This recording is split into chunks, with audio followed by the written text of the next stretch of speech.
Olá, gente, boa tarde para você, ótima terça-feira, começando o esporte aqui no Balanço Geral, se é que é para desejar uma boa tarde para você, né? Afinal de contas, que fase do Verdão. Ontem a Chapecoense foi atropelada pelo São Paulo no Morumbi. Para 35 mil são paulinos, era uma barbada. A promessa de um novo futebol e a Chapecoense na zona do rebaixamento. Depois da grande defesa do goleiro Tiepo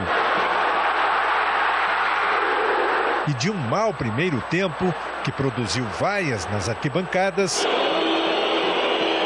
o São Paulo mudou. Entraram Toró e Everton, saíram Pato e Luan. Aos 3 minutos, o resultado das substituições. Cruzamento de Everton, cabeçada de Antony, de contrato recém-renovado. No segundo gol, uma bela jogada de Toró e o chute colocado. Raniel roubou a bola de Douglas na entrada da área e fez 3-0. Gol de cabeça chegou a descontar para a Chapecoense, mas o impedimento foi marcado e confirmado pelo árbitro de vídeo. Igor Vinícius cruzou para Vitor Bueno definir a goleada. 4-0 com a assinatura do árbitro de vídeo. O São Paulo pegou o elevador e subiu 7 posições na tabela de classificação. É o 5º colocado e já pode começar a pensar no G4. Voltou a vencer depois de 8 jogos, 2 pela Copa do Brasil e 6 pelo Campeonato Brasileiro. E a gente precisava muito de uma vitória convincente e graças a Deus ela veio. Vitória com roupa nova. E o técnico do São Paulo, tido como supersticioso, promete repetir a dose. Vamos repetir ela então, se ela ganhou, que está dando certo não muda, vamos lá. Sérgio Badala da Lote. Como é que tá, amigo? Tranquilinho, e aí? Tudo Foi bom, falado né? bastante aí já na prévia aqui do esporte. No início do Balanço Geral já repercutimos inclusive os comentários aí do Facebook. Daqui a pouco até, se for possível, quem sabe lermos alguns comentários aqui no bloco de esportes, até para valorizar a participação dos nossos telespectadores e também dos torcedores da Chapecoense que estão indignados, estão preocupados e estão revoltados. Começa lá com o presidente Maninho, que é um dos alvos principais dos comentários dos torcedores nas redes sociais, muitos inclusive pedindo a renúncia do presidente Maninho. É bom a gente lembrar que essa diretoria foi eleita pelos conselheiros, que teve uma eleição, final do ano passado teve 2 chapas, chapa de situação e a chapa de oposição. A chapa de situação acabou vencendo pela maioria dos votos dos conselheiros que estiveram lá no dia da eleição. É 2 anos o mandato do Maninho e da sua atual diretoria. Ou seja, começou nesse início de ano, vai até o final de 2020. Qualquer saída teria que haver renúncia, ou então pedido de licença. Mas a gente nota de que o alvo, um dos alvos principais é realmente o presidente Maninho, até porque, e ele deu entrevista ontem falando sobre isso, que a responsabilidade sempre recai sobre o presidente, que é o que comanda toda a equipe. Ele dividiu a responsabilidade com os demais integrantes da diretoria, diz que é uma equipe que está comandando, inclusive, que está analisando a situação do técnico Ney Franco. Para mim, já deveriam ter demitido hoje de manhã. Não ontem à noite, porque daí fica antiético, fica meio amador. Mas hoje de manhã já deveriam ter tomado café com o Ney Franco e acertado a rescisão do seu contrato amigavelmente. Não adianta, o Ney Franco não deu liga como técnico da Chapecoense. Ontem, de novo, primeiro tempo foi equilibrado, sem muitas opções de gol. Chapecoense teve uma conclusão com o Everaldo. O São Paulo respondeu com a cabeçada do Raniel, que o Douglas tirou em cima da linha com o Tiepo. Já batido, aliás, o Tiepo talvez a pior atuação do Tiepo desde que assumiu a titularidade da Chapecoense. E para completar a zaga, de novo, simplesmente um desastre. Então, primeiro tempo equilibrado 0-0, poucas oportunidades para os dois lados, resultado que era bom, confortável para a Chapecoense, mas não para o São Paulo. E o Cuca viu isso e trocou 2 no intervalo. Colocou o Toró e o Everton. E aí o São Paulo foi para cima e em 10 minutos contra um time sonolento da Chapecoense, voltou para campo dormindo, e não é a primeira vez que isso acontece. Quando vimos, em 10 minutos estava 3-0, liquidada a fatura, ainda teve tempo de fazer o 4º gol. Então não foi nenhuma surpresa, porque havia um pessimismo muito grande entre imprensa e torcida de que a Chapecoense iria perder o jogo. Por quê? Porque não conseguiu reagir contra os reservas do Atlético Mineiro. Tiveram a parada da Copa América, 10 dias de descanso, mais 3 semanas para trabalhar. E qual foi a novidade apresentada pelo Ney Franco? Nenhuma. sem convicção, com dúvidas, treinou, isso antes do jogo contra o Atlético Mineiro, treinou até na quinta-feira com o Ailon no ataque e na sexta-feira colocou o Alan Ruschel, que foi pro jogo e não deu certo. Ontem ele tirou da cartola quem? Renato Kaiser, que não fez absolutamente nada e que deveria ter saído do time já no intervalo, mas o Ney Franco não muda. E aí quando muda, tira o Renato Kaiser para colocar o Alan Ruschel e também o Campanharo e tudo que era ruim, cada vez fica pior. As opções do Ney Franco e o estilo de jogo do Ney Franco não dão certo com a Chapecoense. Aí você vai me dizer, não, mas trocar só o treinador vai resolver? Não. Teria que fazer uma reciclagem na Chapecoense muito mais ampla. Isso até foi dito pelo presidente Maninho ontem, depois do jogo. O fato é que o torcedor tem razão para estar triste, chateado, preocupado e revoltado. Então, a primeira atitude é trocar de treinador. Uns querem o Emerson Cris, que quando entrou fez um bom trabalho, outros apostam muito no Lisca Doido. É o meu nome preferido. Se eu tivesse poder de opinião, eu demitiria o Ney Franco e traria o Lisca. Eu acho que o Lisca seria o cara para incendiar o vestiário, para ver se faz esse time e os jogadores acordarem, porque o Emerson Cris está junto ali no projeto, já está junto com a comissão técnica, já frequenta o ambiente do futebol. O Emerson Cris poderia mudar alguma coisa dentro de campo, agora não sei se no vestiário ele teria aquela autoridade que precisa nesse momento. E o Lisca Doido tem este perfil de incendiar vestiário, de cobrar dos jogadores, de unir time e torcida. Por onde ele passou ele tentou fazer isso, então, mas a diretoria é que vai decidir. Do jeito que está não pode ficar. Do jeito que está não pode ficar porque a Chapecoense desse jeito caminha a passos largos para a Série B. E manter o Ney Franco vai ser um erro terrível, porque o que ele tinha de tempo para trabalhar e para fazer mudar alguma coisa, ele já teve. E já mostrou que, infelizmente, não deu certo na Chapecoense pelo seu perfil de trabalho e estilo de jogo. Chapecoense não tem padrão de jogo, tem que organizar a casa, organizar o time e aí cobrar dos jogadores um maior empenho. Falta vergonha na cara, falta sangue nos olhos para muitos jogadores da Chapecoense que não estão comprometidos com a história que a Chapecoense criou até aqui. Mara, vamos até a tela para a gente dar uma olhada na classificação. Afinal de contas, Chapecoense segue lá no Z4, não muda nada para a Chapecoense. O São Paulo deu um salto na tabela de classificação, está ali em quinto colocado com 18 pontos, mas para a Chapecoense complicou. 18ª colocada, 8 pontos, e uma situação que poderia ter sido resolvida nessa rodada, vai ficar para a próxima rodada, e se a Chapecoense conseguir vencer o Bahia aqui dentro de casa, né? Daí vamos ficar mais uma semana naquela expectativa de que, o Ney Franco, não, eu consigo recuperar os jogadores, eu consigo fazer esse time render mais. Não consegue, não conseguiu até agora, não vai conseguir numa semana contra o Bahia. Então não adianta, se não cair hoje, cai depois contra o Bahia, cai lá depois na outra semana que é com o Grêmio fora. Então o negócio é tentar criar um fato novo. Dentro e fora de campo. A situação é muito complicada, fora de campo também eu não vou me omitir. Eu já comentei antes aqui no início do Balanço Geral, a gente sabe que a situação financeira da Chapecoense é terrível, Final de semana teve mais uma matéria em nível nacional no Globoesporte.com, analisando as finanças da Chapecoense, um futuro preocupante. Já tem gente dizendo que o déficit pode chegar no final do ano, só de déficit, 30 milhões de reais, parece que a despesa cada vez aumenta mais e a receita cai.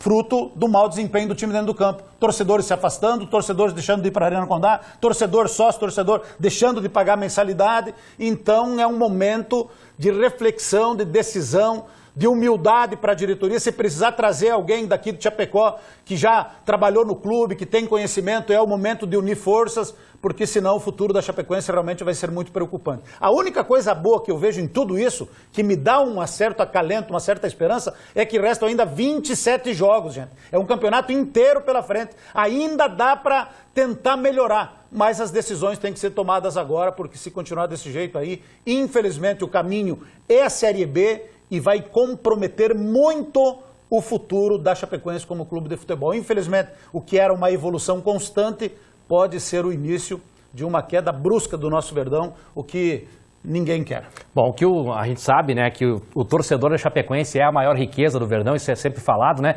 Depois da goleada em São Paulo, a gente foi ouvir o torcedor e vamos saber a opinião de alguns torcedores da Chapecoense que ficaram muito nervosos, principalmente com a diretoria da Chape. Normal, não. O time foi uma vergonha em São Paulo. Esta é a verdade. Foi uma humilhação para quem mora em Chapecó. Eu vim de fora, estou aqui há 30 anos, sou cidadão chapecoense. Tem minha residência aqui, minha família aqui, gosto da cidade. Estou indignado que é uma vergonha o que fizeram. Botar o pessoal para jogar, né? Porque não adianta trocar peça se o pessoal não joga também, né? Tem que botar o pessoal para jogar, né? Porque o time passou 50 jogador e nenhum deu certo, eu acho que tem que botar atitude, né? O pessoal para jogar, né? Mas eu acho que é isso aí, né? Tem que fazer jogar, né? Porque time tem, né? Só que não jogo. Tá faltando um pouco de amor na camisa do Chapecoense, que o Chapecoense é um time bom, eles têm postura para jogar, mas tem que ter mais um pouco de amor na camisa. Se eles tiverem mais um pouco de amor na camisa, eles vão chegar lá. Dá para reverter essa situação? Dá para reverter essa situação, porque jogador bom tem. Falta de vestir a camisa do time. Eu vi ontem 2 tempos de jogo ontem. O primeiro tempo a Chapecoense bem no jogo, inclusive achei que pelo time do São Paulo o nome, ele não estava jogando nada.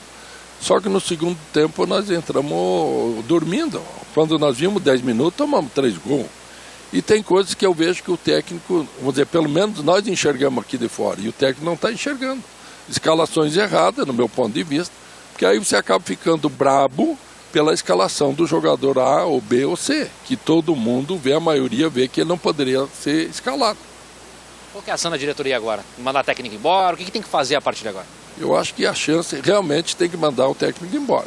Mandando o técnico embora, você cria uma nova expectativa de uma melhora. Pode ser que não dê o resultado, pode ser pior a emenda do que o soneto. Mas se não mandar, aí ainda ficamos naquela incógnita que nós poderíamos ter trocado e ter melhorado. E aí, Badá, concorda com o torcedor? Matou a charada, Júlio Hoffmann. É profundo conhecedor de futebol, matou a charada. Tomar uma decisão, tomar uma atitude. O que é que o Ney Franco pode fazer daqui para frente que não fez até agora? Inclusive na parada que teve do período da Copa América ali, que teve 3 semanas, e a gente depositou uma confiança nessas 3 semanas para ver algo diferente na Chapecoense, não vimos. Piorou.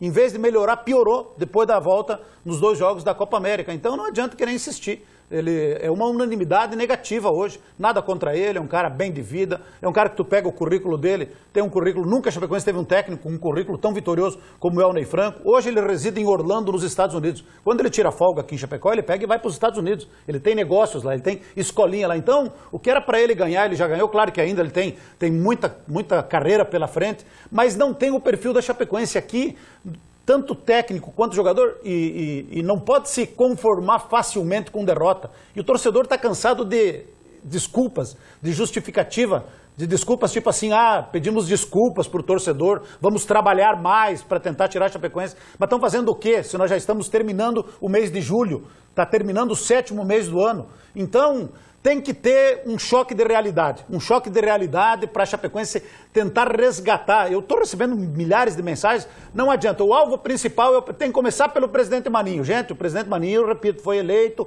pelos conselheiros. Então, os conselheiros que se reúnam lá e que peçam um impeachment do Maninho, apresentando algum argumento. E eu concordo que, infelizmente, a gestão do Maninho, o ano passado e esse ano, não é boa. Não é boa. Agora, não adianta. É o presidente eleito e que é o mandatário maior do clube, e ele sabe, ele disse isso ontem, que a responsabilidade maior recai sobre o presidente. Mas é uma opinião unânime aí, quase, dos torcedores, né? Troca de diretoria não é simplesmente fazer isso aqui, trocar de diretoria como era antigamente, não. Como foi feito algumas vezes, vocês saem, nós vamos entrar. Não é mais assim, a menos que a diretoria inteira renuncie, porque foram eleitos pelos conselheiros. Então é uma situação realmente muito complicada. A diretoria é que tem que buscar soluções dentro do trabalho deles, mas repito, se não querem sair e não vão sair, tragam gente de fora. Peçam opiniões de quem já viveu na Chapecoense, de quem já tem folha de serviço prestados ao clube e que pode colaborar com uma opinião. Tem que ter união, transparência, abrir a Chapecoense, tentar resgatar a Chapecoense, o que era antigamente, porque infelizmente a Chapecoense a cada dia, cada momento que passa, se afasta dos seus torcedores. Perdemos a força que nós tínhamos aqui em Chapecó, que todo mundo tremia quando vinha aqui pela força do time e da torcida. Hoje, infelizmente, perdemos isso e é missão da diretoria encontrar soluções para resgatar a força da Chapecoense com atitudes, sem proteção, decidir aquilo que tem que decidir e esperar que se faça alguma coisa para ainda há tempo para tirar a Chapecoense da situação em que se encontra. Bom, Badal, o pessoal está mandando muitas mensagens pelo Facebook aí, desde o primeiro bloco do Balanço Geral aqui. Derreter o telefone, sai um pouco de água, de choro e um pouco de sangue, de raiva, e o telefone já bugou, que nem diz o... Tem muita mensagem mesmo aqui, ó. O Lucas Vaz mandando boa tarde, Chape não cai, a opinião dele aqui também na nossa programação. O Rafael Francisco, fora Alan Ruschel, Douglas Kaiser, Ian Rolim e mais uns 10, ele tá falando aqui. O Tauã de Almeida mandando fora Maninho, vai acabar com a nossa Chape. O Schneider, boa tarde aqui pro Eduardo, pro Badá também, diz que comprou alguns jogadores que não tem que mandar embora, né? O erro vem do início do ano na reformulação do grupo. E segundo ele, o principal aqui é o Maninho. Exatamente, quando eu cheguei aqui, o início do ano, não é por querer, mas veio o Claudinei Oliveira. No dia que eu voltei de férias, cheguei aqui e disse, você não estava conosco ainda, vai estar o Claudinei Oliveira ao vivo aqui. Eu digo, vai ter que ouvir. Inclusive alguns acharam, mas tu pegou muito pesado no Claudinei Oliveira na primeira entrevista do ano, mas no primeiro dia do ano que eu voltei de férias, eu digo, gente, a reformulação do grupo da Chapecoense foi muito fraca. A Chapecoense dispensou, mandou embora os melhores jogadores do ano passado e não repôs a altura. E aí começou, você trocar o pneu do carro com o carro andando, quem já... Esse é um ditado velho, mas você trocar o pneu... Eu acho que isso nem existe, né? Não tem como. Não dá, né? Eu não sei por que tem esse tipo de ditado. É pra lascar. E o burro aqui fica repetindo. Mas vou repetir. Você trocar o pneu com o carro andando, não tem como, tu não consegue. Tu não consegue, aí é um erro que sucede o outro. Então não adianta. São 19 jogadores contratados. 19 jogadores contratados nessa temporada. E não vai parar por aí. Vai vir mais gente, vai vir mais um, vai vir mais dois, vai vir mais 3 jogadores. Agora... tem que ter uma mudança de postura, de atitude dentro do clube, senão nada vai resolver. O elenco é fraco, tem suas limitações, tem suas deficiências, sim. Mas eu acho que se o time se organizar, se o time for organizado, tiver um padrão de jogo com a cara da Chapecoense, de marcação, nem que jogue por uma bola como era no tempo do Dalpozo. Jogava por uma bola, não tinha vergonha, mas a Chapecoense tem que saber do seu tamanho, não dá para querer ir lá no São Paulo, contra o São Paulo no Morumbi, querer jogar faceirinho, jogar aberto, jogar bonitinho, que vai perder, vai tomar goleada como tomou. Isso aí tá na história da Chapecoense, mas todo técnico que vem aqui, entra governo e sai governo, os caras insistem em jogar no 4-3-3. Aí quando tá batendo água no pescoço, daí eles apelam pro 4-4-2 para conseguir manter a Chapecoense, que foi o que fez o ano passado o Claudinei Oliveira, de tanto nós insistir, porque ele também queria jogar no 4-3-3, e a gente dizia, no 4-3-3 vai cair, até que um dia ele mudou para o 4-4-2 e na última rodada ele acabou evitando o rebaixamento da Chapecoense. Esse ano, qual é que é o esquema que a gente viu? 4-3-3, e sempre no 4-3-3, e sempre sofrendo, e aí... chega uma hora que todo mundo perde a paciência. Só pra gente mostrar mais ou menos a noção, não vai dar pra ler todo mundo, pessoal, que fazer uma rolagem pra gente. Olha quanto comentário aqui no Balanço Geral, né? Só na nossa live, Badá, pra ter uma ideia. Entre eles, o torcedor, claro, protestando muito contra o Maninho, o presidente de Chapecoense, falando também pra mandar o Ney Franco embora, são as principais mensagens aqui. Alguns já colocando o nome do Lisca Doido, né, como novo técnico. Porque, na verdade, eu acho que, mesmo com esse time que tem suas limitações, se tiver bem organizado, se tiver um padrão de jogo, dá pra render mais. Dá para render mais, dá para jogar mais do que vem jogando, porque não vem jogando nada, gente. Mas isso é desde o início do ano. Campeonato Catarinense, Sul-Americana, Campeonato Brasileiro, 11 rodadas, 2 vitórias, uma contra o Inter, outra contra o Cruzeiro. O aproveitamento é muito baixo, é 24, é o pior começo de Campeonato Brasileiro da Chapecoense nos 6 anos. Então, o time tem suas limitações? Tem. Mas se organizar, se jogar o feijãozinho com arroz e cobrar garra, cobrar raça, cobrar vontade, pode melhorar. Mas aí... tem que tomar uma decisão, isso parte da diretoria. Bom, a gente vai falar muito sobre isso na semana, vamos falar um pouquinho agora do futsal, Badá. Pela 14ª rodada da Liga Nacional de Futsal, o Joaçaba venceu de virada a forte equipe de Iraguá, no domingo, no centro de eventos da Unoesc, lá em Joaçaba. A equipe da RIC TV Record esteve por lá e traz os gols da partida. O Jaraguá abriu o placar ainda no primeiro tempo com este gol de Éder, 1-0. Gé ampliou para os visitantes, 2-0. Antes do término da primeira etapa, Pirulito descontou para o Joaçaba, 2-1. No segundo tempo, o time da casa foi para cima e Miguel de pênalti igualou o placar, 2-2. Faltando poucos segundos para terminar a partida, outra vez Pirulito marcou e deu a vitória para o Joaçaba Futsal, 3-2 placar final. Só lembrando, né, que com a vitória o Joaçaba Futsal chegou aos 13 pontos e ocupa a 15ª posição na tabela de classificação. Muito bem. Mandar um abraço aqui para a gurizada do Sub-7 da Chapecoense. Todo ano a Chapecoense realiza a Copinha Verde e Branca. Normalmente era aqui em Chapecó e uma bela iniciativa esse ano foi em Constantina, lá no Rio Grande do Sul. E a equipe do Sub-7, que é comandada pela professora Elisa, conquistou o primeiro lugar. Ficaram campeões os meninos do Sub-7. Então, um abraço aí para todos os meninos, para a professora Elisa, em especial para o menino Heitor e para sua mãe, a Viviane, que estão vibrando aí, estão nos acompanhando com esta conquista aí do Sub-7 da Chapecoense. E o Sub-15 está disputando a Copa Vitor Isaías, que é uma homenagem àquele menino que morreu no incêndio lá do Flamengo, que era lá de Palhoça, está jogando uma competição lá, e o Sub-15 jogou 2 partidas, ganhou as 2, ganhou ontem do Novo Hamburgo por 4-0 e hoje pela manhã do Bahia por 1-0, já está classificado para a segunda fase o Sub-15, que agora é comandado pelo técnico o Ian, ex-jogador de futebol, que era do Sub-13, e agora está no... Ele é daqui de Pinhalzinho, é um atleta vitorioso e que agora está ensinando os meninos do Sub-15. Parabéns para o Ian e para os meninos do Sub-15 aí. Um abraço para a dona Tere Dessi e toda a família no Jardim Itália. Obrigado pelo carinho da audiência. Abraço também à minha irmã Renata, hoje está fazendo aniversário. Parabéns, Renata, muitos anos de vida,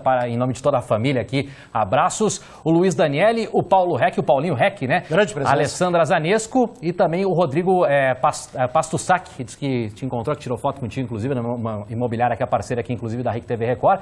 Todos estão de aniversário hoje, esse que eu citei. E o DJ Douglas Silva também. Hoje tem aniversariante, meu Deus do céu. A Tere Trevisan manda um abraço também para o sobrinho José Henrique, que está de aniversário hoje também. Então, a todos os aniversariantes, parabéns. Feito o break que o trem atrasou, moçada. Meu pai do céu. Valeu, abraço. Até mais.